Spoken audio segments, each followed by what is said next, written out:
రాబోయే 8 ఆగస్టు 2025 శుక్రవారం నాడు వరమహాలక్ష్మి వ్రతము రాబోతుంది.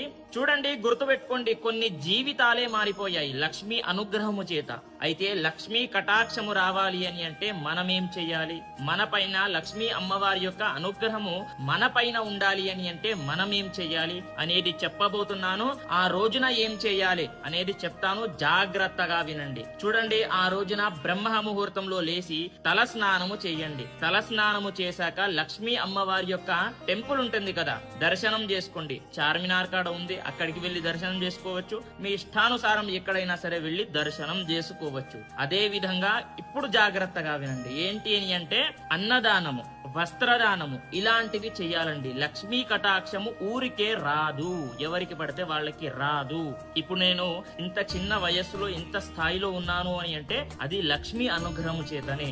నేను ఒక 1000 రూపాయలు సంపాదించాలనుకోండి, 100 రూపాయలు ఖచ్చితంగా దాన ధర్మాలకే వెళ్తాయి. నేను ఊరికే ఇంత స్థాయిలో ఇంత త్వరగా రాలేదు, గుర్తుపెట్టుకోండి. కాబట్టి దాన ధర్మాలు అనేటటువంటిది మెయిన్. లక్ష్మీ అనుగ్రహం పొందాలి అని అంటే లక్ష్మీ కటాక్షం అంటే ధన సంపద, ధాన్య సంపద, పశు సంపద, జ్ఞాన సంపద ఇలాంటివి ఎన్నో ఉన్నాయి.